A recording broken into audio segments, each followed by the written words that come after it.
Lisa and I had recently celebrated our 20th anniversary, along with our daughters Jasmine, 16, Casey, 13, and our 15-year-old son, Jake. My name's Joel, and I was a 42-year-old content dad and husband at that time. Lisa, my wife since her 20s and my only love, was a charming blonde with blue eyes, standing 5 feet 6 inches tall, weighing 105 pounds. Together, we built a wonderful life, always putting our kids first in a loving home. Our family bonded over both good times and tough ones: birthdays, school events, Jake's football injuries, the girls' soccer mishaps, and Lisa's battle with cancer 7 years ago. Her recovery only strengthened our bond. Raising 3 kids and managing finances was a challenge, leading us to put aside personal care like gym visits. Over 2 decades, it's easy to gain a little weight, but we prioritized our children's futures over appearance. I worked in production management, and Lisa was in purchasing. Our life was routine, but we never let our relationship or intimacy suffer, maintaining a happy and fulfilling physical connection. 4 years before, Maria and Roger moved into our neighborhood. A young couple in their late 20s with no children, they were known for their lively weekend parties. Maria, a gym instructor with a stunning physique, and Roger, her 30-year-old husband who was also fit, became our neighbors.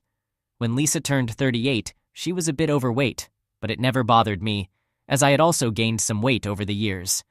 Maria encouraged Lisa, assuring her she could shed the extra pounds by joining her at the gym. 2 years later, as Lisa neared 40, she had slimmed down significantly, regaining her youthful figure. I always complimented her newfound beauty. This transformation brought out a new side of Lisa. She became more confident, and our intimate life improved with her increased energy. She embraced her rejuvenated self, and I did my best to keep her happy. With her new look came a wardrobe update, inspired by Maria. Lisa started wearing more fashionable, revealing outfits, showing off her figure. Initially, I was a bit uneasy about her going to work dressed so stylishly, feeling a bit out of place in my regular attire. At Lisa's 40th birthday party, which I had organized with a band and catering at a local hotel, she looked stunning in a chic dress and heels. I noticed other men admiring her, and she seemed to enjoy the attention, exuding a newfound confidence. She publicly thanked Maria for helping her reclaim her youth and improve our marriage. I was proud of her appearance and loved her new energy, but I couldn't help feeling uncomfortable watching her flirt and dance with younger men from her office. Throughout our marriage, Lisa had never danced with other men or flirted openly, but at her party, she appeared to relish the attention. This bothered me, but I decided to let her enjoy the celebration and talk about my feelings later. That night, after I brought it up, she apologized. She assured me she didn't want me to feel jealous or uncomfortable and promised it wouldn't happen again. She said she had gotten swept up in the excitement and the drinks. That night she made up for it in bed and even gave me a wonderful BJ, which was a rare gift. That night, Lisa was full of energy in bed, taking the time to make sure I was fully satisfied, showing her gratitude for the party in her own special way. Things returned to normal, except Lisa started coming home late a few nights a week because of her gym sessions. I made sure to be there for the kids and had dinner ready on those evenings when she came home late. Jake, our son, had a club after school on Thursdays that required a ride home. Lisa agreed to do the Thursday pickups since his school was quite a distance away and involved crossing busy streets. Jake often complained about being picked up and insisted on walking home because at 15 years old, he didn't want his parents to pick him up.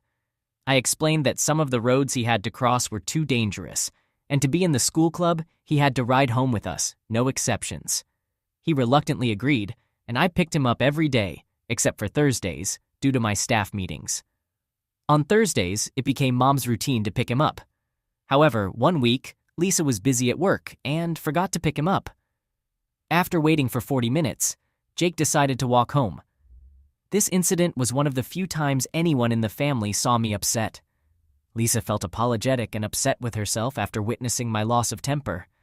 I made it clear how I felt about the situation. She swore it would never happen again, and after I cooled off, I accepted it as a mistake.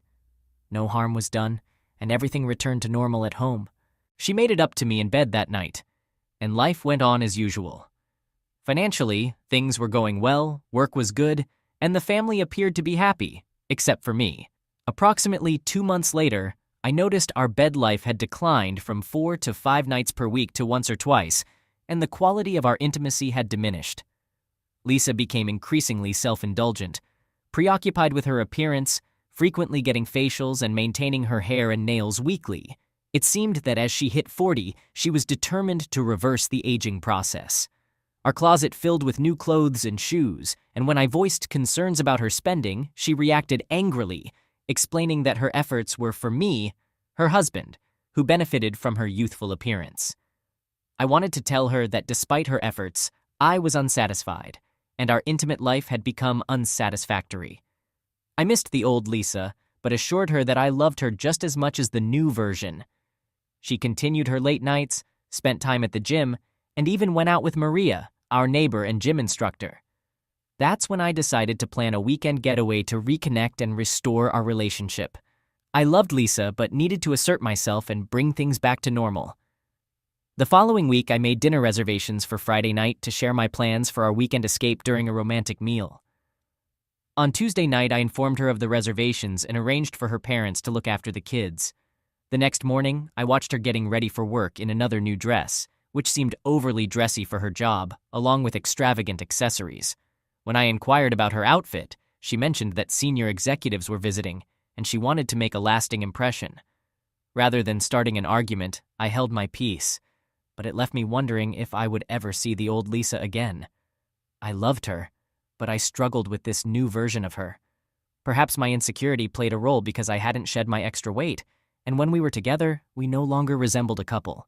I now had a trophy wife without the love and intimacy we once shared, and I was hopeful and praying that our getaway weekend would help us rekindle our connection. Regrettably, the events of that week put our plans for a getaway or a date night on hold.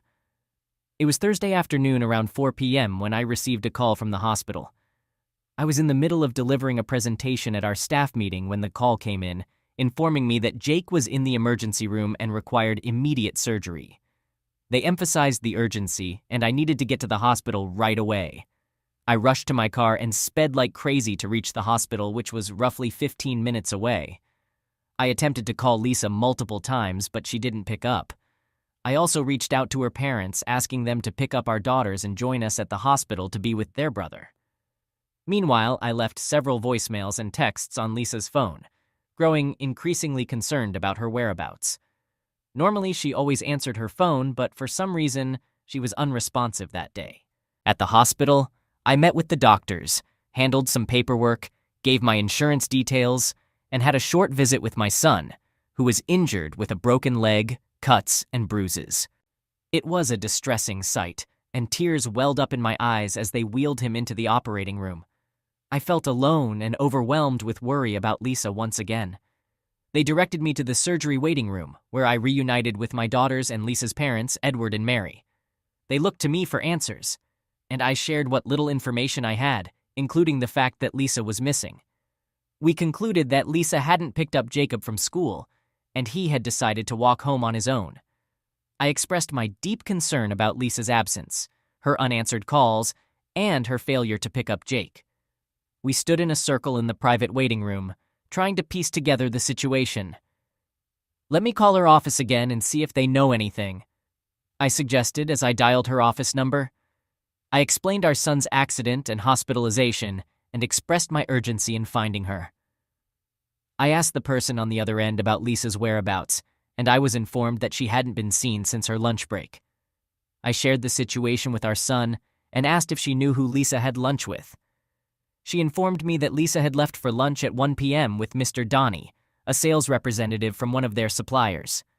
I requested Mr. Donnie's contact information so I could try reaching out to him to determine Lisa's whereabouts. After a brief wait, she sent me Mr. Donnie's business number, and I thanked her before hanging up. I immediately dialed his number, but there was no answer, and it went straight to voicemail. A sinking feeling washed over me, compounding the stress of our son's impending surgery. My wife appeared to be missing, along with a salesman. Tears streamed down my face from the overwhelming strain. Mary, Lisa's mom, offered me a comforting hug and encouraged me to stay strong. Anger began to well up inside me when I suddenly heard Jasmine shout, "I found Mom, Dad!" I turned to Jasmine, who was holding up her phone, and anxiously asked, What do you mean? She mentioned that her mom had installed a tracking app on their phones to keep tabs on them, and it worked for her phone too. She pointed at a blinking red dot on her phone and said that's where she was. I inquired about the location, and she zoomed in on the phone, revealing it was at a downtown hotel. The surprise was evident on everyone's faces upon hearing this. I swiftly formulated a plan to contact her, although I knew it could mark the end of our marriage. Curious glances followed my actions as I dialed the hotel's number and asked to be connected to Mr. Donnie's room. They placed me on hold, and after a moment, I heard the phone ringing. Frustration was apparent in the man's voice when he finally answered after 8 rings. "Hello, is this Mr. Donnie?" I inquired. He confirmed, and I requested to speak with Lisa. There was a brief pause before he responded, claiming she wasn't there. In a firm and controlled tone, I asserted, "Donnie, listen closely. I'm her husband, and our son is in critical condition at the hospital." I continued, "I know she's with you, and I need to speak with her urgently. Please put her on the phone." I raised my voice in anger, warning, "Donnie, if her son doesn't make it before I talk to her, I will find you and deal with you personally. Do you understand? Now put her on the phone." I heard some movement on the other end, and then Lisa's nervous voice came through, saying, "Hello." My tone remained firm and controlled as I relayed the news, informing her that Jake had been hit by a car on his way home from school and was in critical condition. I instructed her to come to the surgery waiting room at X hospital as soon as possible. Her scream resonated through the phone, and the call was abruptly disconnected. At that moment, I had been so focused that I forgot my 2 daughters and Lisa's parents were listening to the conversation. They now stared at me in utter shock. The emotions of the day, coupled with hearing my wife talking to her lover, overwhelmed me, and I couldn't hold back tears. For the first time in front of my family, I cried. The pain from Jake's accident and the loss of my wife was too much to bear, and I found myself on my knees sobbing. My children hugged me tightly, sharing their tears. Our neighbor Maria and Roger stood nearby as well, witnessing the heartbreaking scene. Eventually, I regained my composure, kissed my girls, wiped away my tears, and addressed everyone. I apologized for what they had just heard, explaining that I lost control when Donnie answered the phone. I shared that it seemed Lisa had spent the afternoon in bed with a coworker and had forgotten to pick up Jacob. I assured them that now that she knew about Jake, she would likely be here shortly. I requested that he please keep her away from me because I'm uncertain how I'll react given my current state. I could see the anger in her mother's eyes. Mary was a strong woman who had not raised her daughter to behave like this. She had disapproved of her daughter's recent changes and had voiced her concerns, but she never expected her little girl to act this way. Jasmine was still in tears and asked, "Dad, is Mom cheating on you?" I replied, "It seems that way, but you can ask her when she arrives. For now, let's focus on praying for your brother. He needs all our prayers right now. We can address Mom later." About 20 minutes later, Lisa entered the surgical waiting room, only to be confronted by her mother. Mary approached her daughter and delivered a harsh slap across her face with such force that it could have knocked down a grown man. Lisa's head almost spun around, and her face quickly reddened from her mother's blow. Mary, in tears, uttered, "You disgrace. We raised you better than this. This is all your fault. I hope you're satisfied." Her dad intervened, grabbing Mary and looking at Lisa with a sorrowful expression. He told her, "Lisa, enough of this. We all know what you've been up to today. It's a shame that you cared more about your lover than your son. Now your son is fighting for his life because you were with another man." At this point, our daughter Jasmine cried out angrily, "I hate you! You cheated on Dad, and now Jake might die. I hate you!" It was a chaotic and emotionally charged situation. Lisa glanced in my direction, but when she saw my expression, she turned away and sat alone on a chair away from the rest of us. We spent the next 30 minutes waiting anxiously for updates on Jake's condition, until a doctor arrived to speak with the family. He explained the injuries Jake had sustained, including broken bones and a punctured lung that had been treated. The doctor informed us that he would need a blood transfusion and asked if we could donate. We all agreed without hesitation. As we waited for our blood to be drawn, I couldn't help but glance over at Lisa. Her appearance was disheveled, and I realized she must have rushed out of the hotel room to get to the hospital. I couldn't help but comment, "Lisa, you look disheveled. Your nylons are missing, your makeup is smeared, and you haven't even brushed your hair. You smell like Zex, and I suspect you're sitting here with your family while your body carries your boyfriend's scent. This is the height of disrespect." My comment caused her to finally lift her head and speak for the first time since her arrival. She responded, "He's not my boyfriend. Please don't say that. There's no one else. I only love you."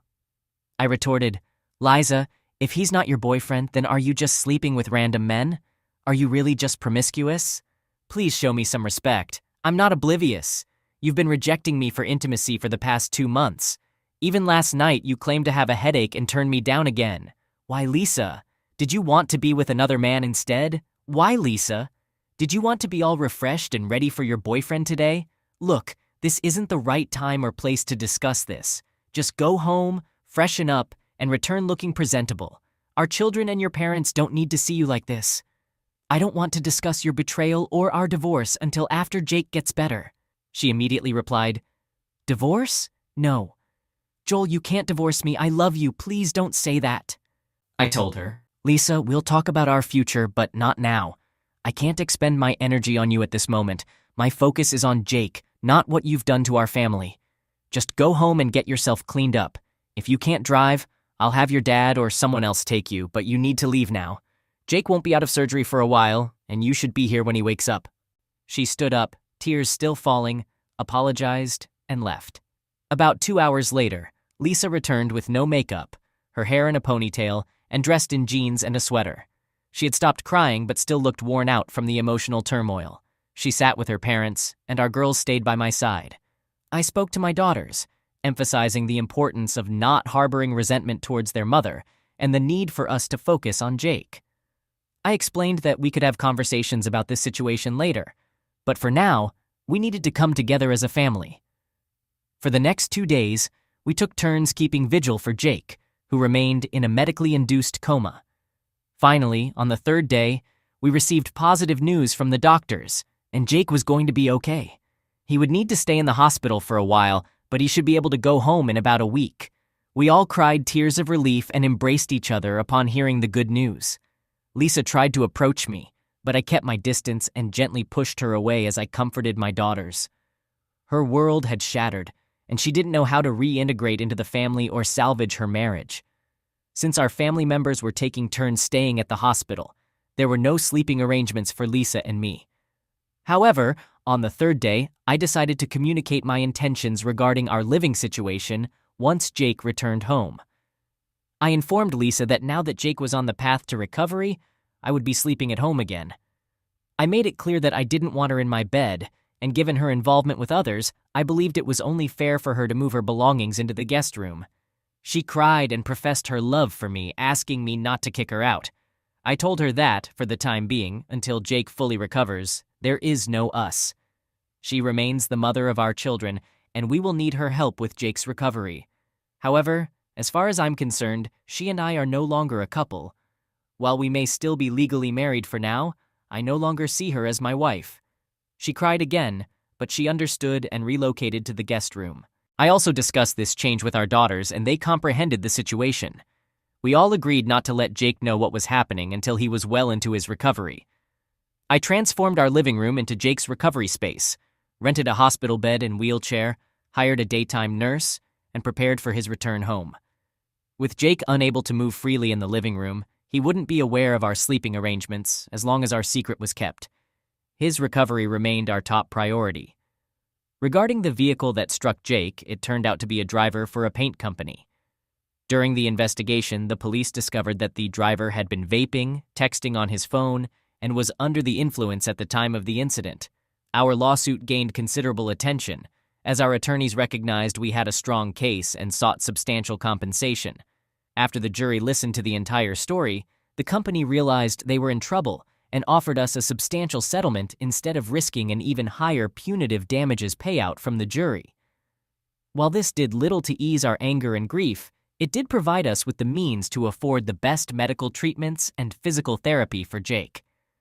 It also secured his future, covered the kids' college expenses, and allowed me to take a hiatus from my job to be there for Jake during the 18 months it would take for his full recovery. My wife and our daughters all played a role in Jake's recovery. When Jake was released from the hospital, we brought him home to a new room, complete with a hospital bed, a TV remote, and his video games, to make him as comfortable as possible during his rehabilitation. We had several day nurses assisting us during this period, which turned out to be a blessing. Maria and Roger came over daily to help, and together with our daughters, we adapted to the new normal. Roger and I spent a lot of time discussing my plans. While her parents suggested counseling to try to keep our family together, I expressed that I wasn't ready and wanted to continue focusing on helping Jake through this challenging time. Lisa and I only communicated when we were together with Jake.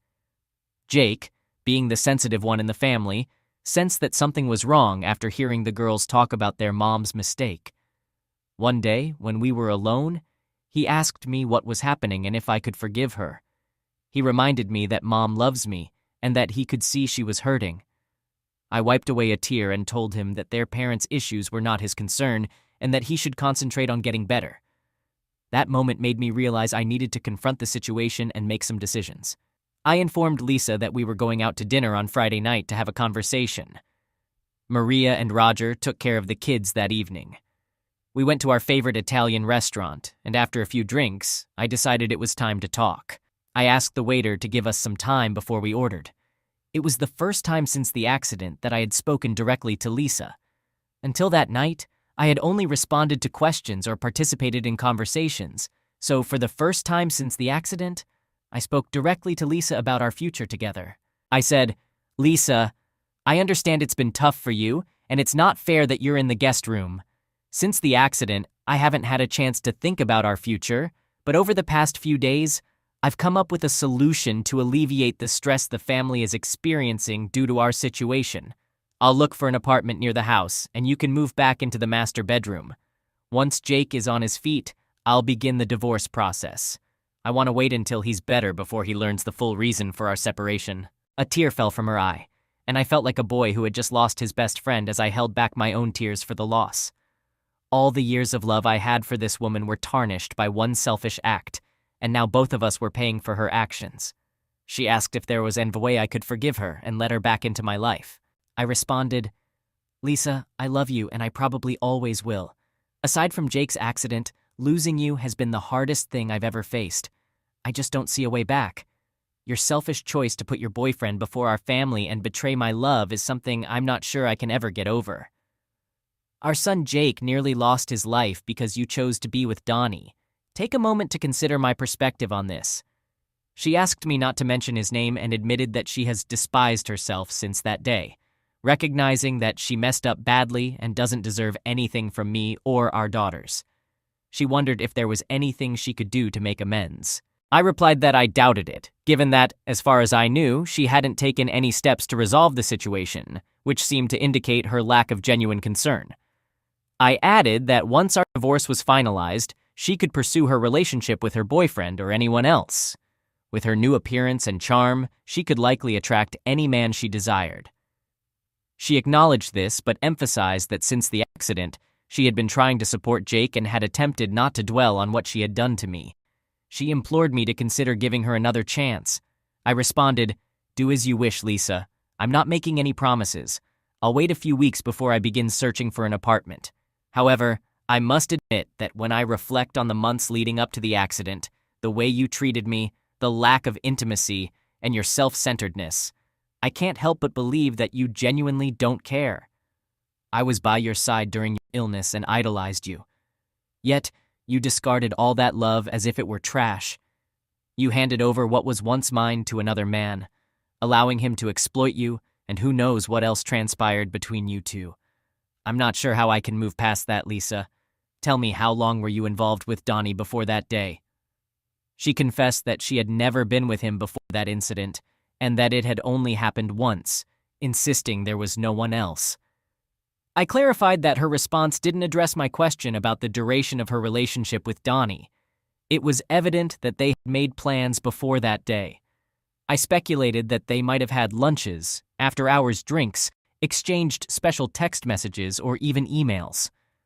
I asked if I would discover evidence of a relationship if I checked her phone's text messages or emails. I explained to her that an affair involves more than just physical intimacy. It encompasses emotional involvement and attention given to another person.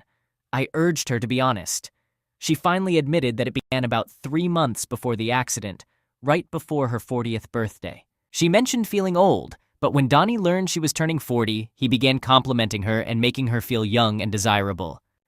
She knew it was wrong, but couldn't deny that she enjoyed the attention from a younger man. She mentioned that she began to feel attractive again, and his constant flirtations contributed to this. She admitted that after 20 years of being with only me, she suddenly felt like a schoolgirl. Donnie persistently asked her out to dinner, and his continued flirting made her feel even more desirable.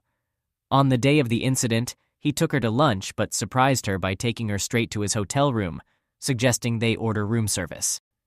It didn't take long for him to seduce her, and she's been regretting her actions every moment since. She emphasized that it was a one-time mistake, and she vowed never to repeat such behavior. In response, I reminded her of her enjoyment of dancing and flirting with younger guys at her birthday party. I mentioned our previous conversation about it and acknowledged that since she started going to the gym with Maria, she had undergone changes. I expressed my dissatisfaction with the new version of Lisa and what she had become.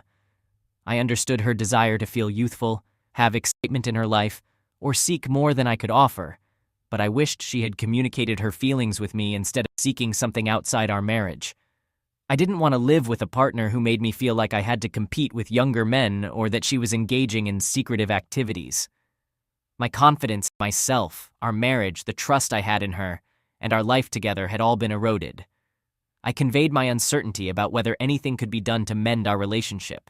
After our conversation, we ate in silence, both processing the discussion, and returned home. Roger seemed hopeful, but I shook my head and thanked him for looking after the kids. When we entered the house, Maria noticed Lisa's tears and realized that nothing had changed. At least we had made an effort. A month later, Lisa surprised me by making dinner reservations and taking charge of the conversation. She acknowledged that I had been right about everything, admitting that for the past 2 years, she had moved on without me and had only focused on herself while trying to improve her physical shape. She acknowledged that what she had done was unforgivable and couldn't be undone or changed. She informed me that she had been seeing a therapist to help her deal with the guilt from her actions. She described how every night she had cried for hours, reflecting on how close she had come to losing our son and damaging the man she loved. Her therapist had been instrumental in helping her understand the pain her selfish actions had caused and how she had hurt me in the worst way possible. She also mentioned that the therapist had provided some insights into her poor choices. She explained that her actions had been a cry for attention or possibly a midlife crisis, but I disagreed with her and took complete responsibility for my own mistakes. I acknowledged that I had messed up, made poor choices, and had convinced myself that I deserved to enjoy my newfound youth after putting in so much effort to look good. Initially, my intention was just to get in shape, but as I shed the extra weight, I started receiving a lot of attention from men.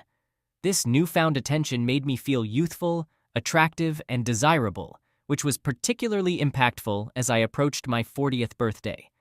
As she spoke, it was evident that she was struggling to hold herself together, and I sat in silence, allowing her to continue. She admitted that what was truly baffling was that she had loved our life, our children, and our marriage.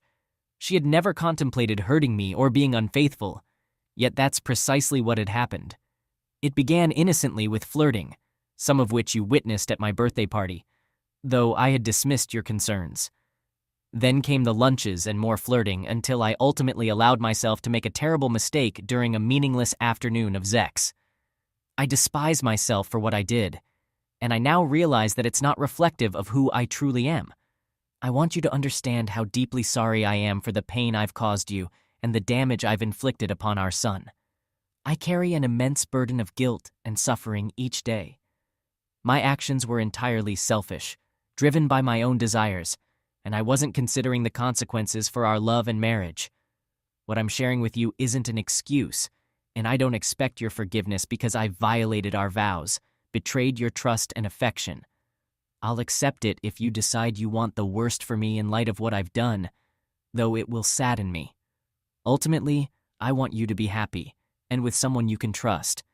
In the meantime, I'm committed to making an effort to win you back.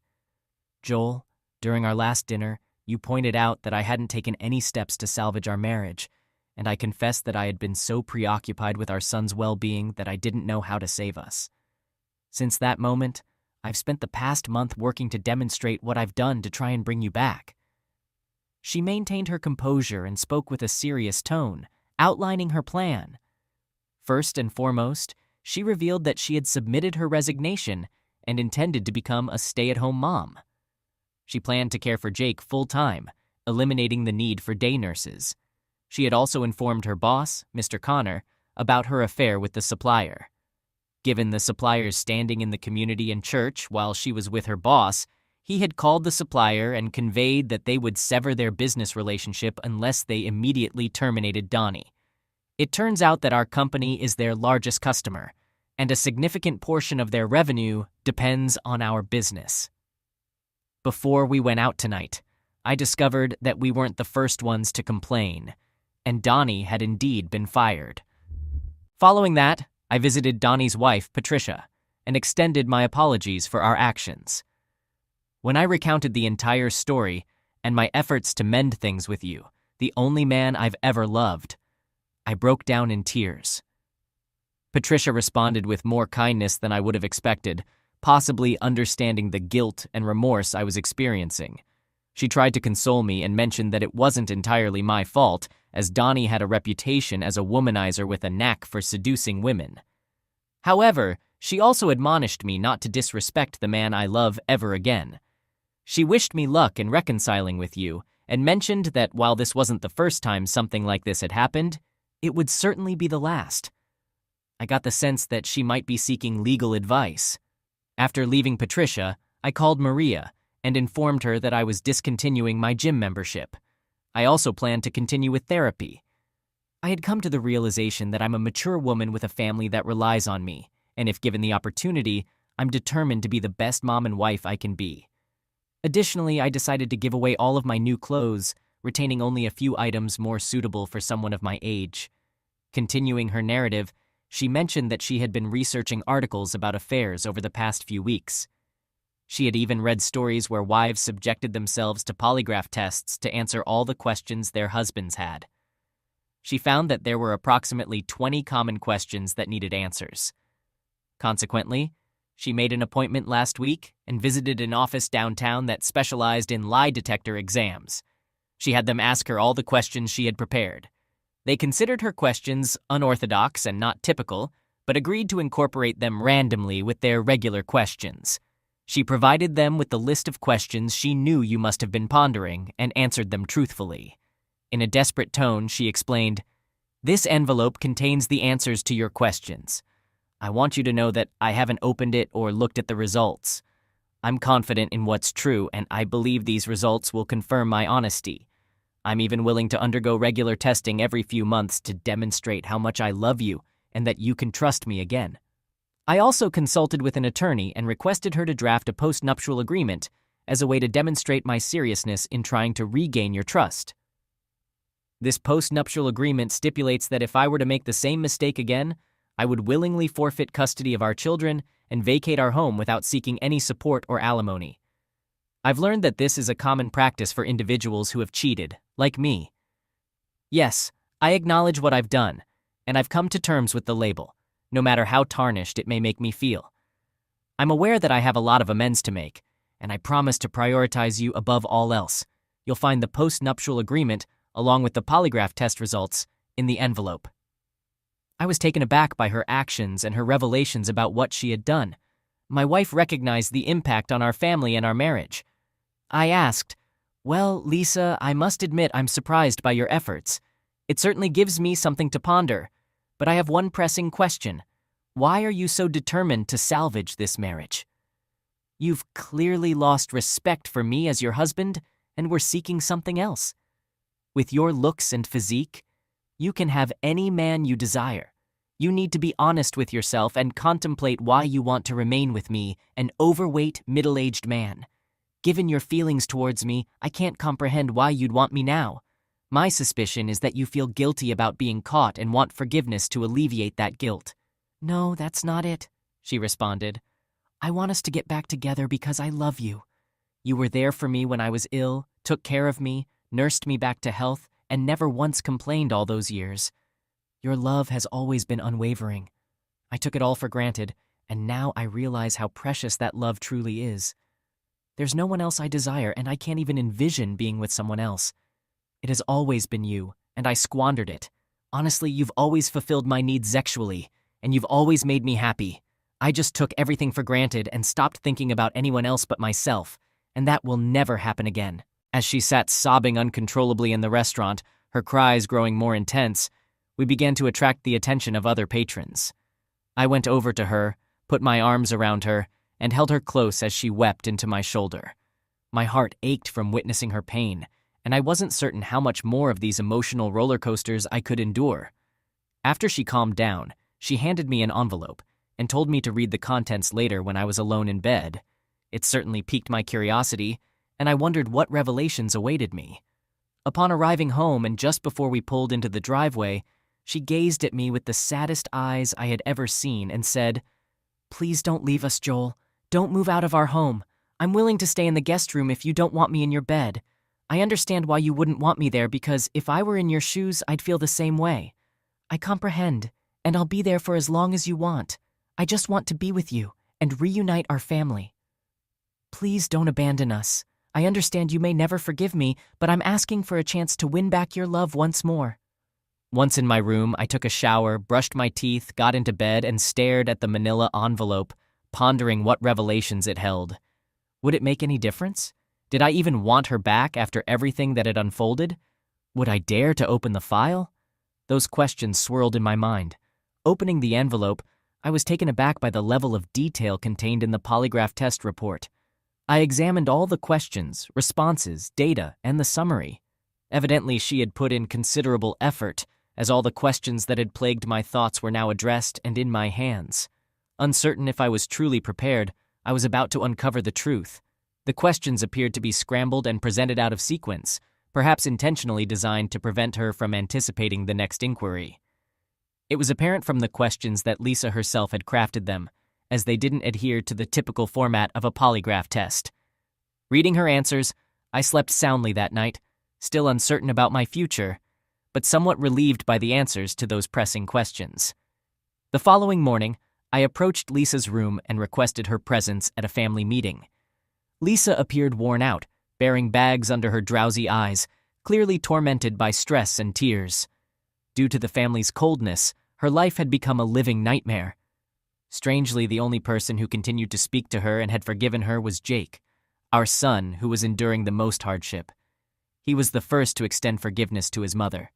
This marked our initial family meeting since the incident, and Lisa seemed apprehensive as she sat alone on the couch. I walked over, took a seat beside her, and held her hand, fully aware that this would be a challenging conversation. I began, "I'll speak on behalf of all of us, Lisa. What you've done has inflicted harm upon this family and left me with one of the most agonizing decisions of my life. You might not approve of my choice, but it's the only way I can preserve my self-respect as a man. The kids have expressed their wishes, desiring to keep our family intact. Until last night, I couldn't envision a scenario in which I wouldn't leave you and find a new apartment. Yet, after reading the polygraph report and witnessing your efforts to salvage our marriage over the past month, you've surprised me. Your cheating was a devastating blow, but the true damage stemmed from the way you treated me and the family over the last 6 months. When I discovered that you had mentally checked out and were involved with another man, I was certain I wanted a divorce to end our marriage. In addition to the pain this caused, I was incensed because your infidelity played a part in Jake's injuries, making it unforgivable. After careful consideration, I genuinely believe that if the roles were reversed and I had an affair that resulted in Jake's accident, there would be no room for discussion, and you would have already shown me the door. However, for some inexplicable reason, I still hold love for you, and the prospect of losing you will inflict even more agony than the pain you've already caused me. It's a genuine conundrum, but my affection for you remains unwavering. Despite the wishes of those around us, I cannot continue in this marriage, knowing that you've betrayed my trust, shattered your commitment to fidelity, and violated our marital vows. By staying married to you, I'd essentially be condoning your actions, and as much as it might sound harsh, I've made the firm decision to proceed with a divorce. So that's the extent of what I needed to convey to her. She was devastated, but she grasped that my mind was firmly made up and there was no changing my decision. I've forgiven her, but trust is something I can no longer extend. The divorce process took a couple of months and went uncontested. We divided our assets evenly, and since our children were grown, custody wasn't an issue. I won't delve into every detail, but it all transpired smoothly. I have to give her credit. She made it abundantly clear that her top priority was reuniting our family.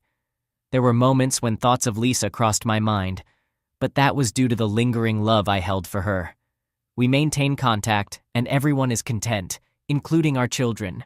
Overall, we're all managing well, and the events of that fateful day are now firmly in the past, never to be revisited. Jake made a full recovery, and thanks to the months of physical therapy, he developed a habit of regular exercise. As for my own love life, I'm presently unattached but eagerly anticipating what the future holds. Regarding Donnie, he faced the consequences of his actions and the damage he inflicted on my family and marriage.